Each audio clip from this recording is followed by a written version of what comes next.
people here because of the fucking bat. There's like literally a bat over here like on Thursday. Thought somebody call Ozzy Osbourne over here. This shit. But yeah, man. Did you guys go to any special place in spring break? Here. Nice. I went up to Ashland recently for the Oregon Shakespeare Festival.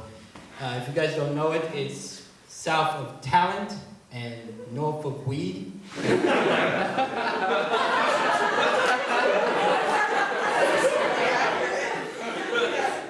interesting geographic place. It's like a dope Disney world over there, man.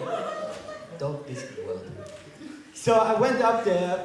I hang up with a couple friends of mine. We all got together in one group, and we played a game called Hot Seat. Now, for people that don't know the game Hot Seat, it's like you place one person in a seat and you ask them a bunch of questions for at least 2 minutes. And I thought, what could they possibly ask me at 11:45 at night? So the first question that they asked me was, if you could come from any other part of your body, where would it be and why? And I said my head, because I could use the rest as hair gel.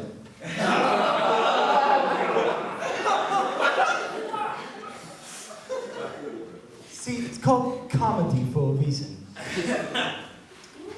So the second question that they asked me that night was, what were my political views and like who do I support? And I don't usually like to talk about politics because I'm an immigrant from Israel and I hate politics with a passion. But I feel it. I feel the burn.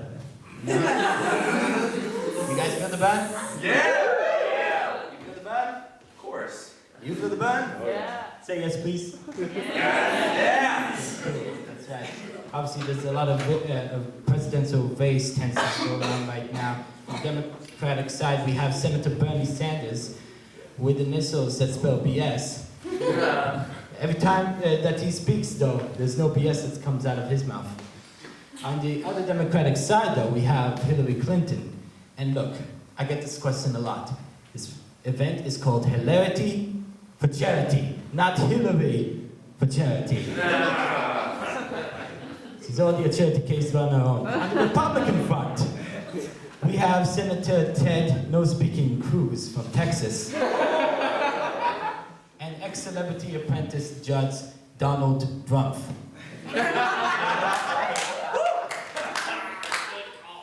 Who makes the other presidential nominee, these nuts, a better candidate? Who am I kidding? He makes anybody a great candidate at this point. One of the first things that Trump said, that he was going to build a wall in Mexico 30 feet high to keep Mexicans out. Now, I don't believe that's going to happen, but if it did, I'm not saying it is going to happen, if it did, the only person that I can see in my mind that can wreck that wall from Texas is none other than Miley Cyrus. On the wrecking ball. I get it like a wrecking ball. I just wanted it to love me.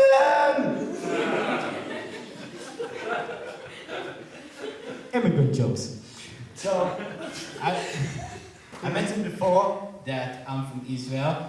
I was born in Tel Aviv, which for people that don't know is kind of like the New York hot place of Israel. And then I moved a couple years afterwards to Hod HaSharon, which is like the New Jersey of Israel. And then I moved to here, which was about 10 years ago. Feels like a decade, but it feels almost like yesterday. I was only 12 years old when I came here. I didn't want a bar mitzvah because I didn't believe in that kind of stuff to become a man. Just give me some money and then I can buy stuff for myself, PlayStation 3 or something. So I don't usually like to talk about the flight that I experienced from Israel all the way to California. But I'm going to talk about the flight from Israel to California. 20 hours from back to back. And in one of the flights, I had to go pee. And all the front of the bathrooms in the plane were locked. So I had to go into the back of the plane. And in the back of the plane, there was a group of at least 10 black suited men going like this.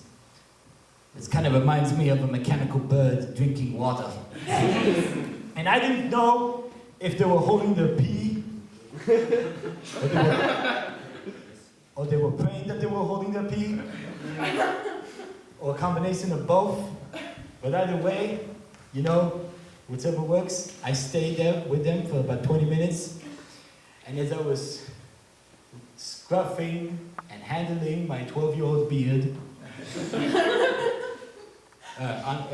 luckily a miracle happened and a bathroom was able to be open at the front of the plane. I was like, yes, thank you! I didn't have to wait and be converted into a man. So, but the weirdest part though, like when I got out of the plane, at the terminal, there was a rabbi that looked at me in both my eyes and he said, "How you doing, boy?" And I thought, shit. He knows. Anyway, that's all my jokes. Thank you so much, guys.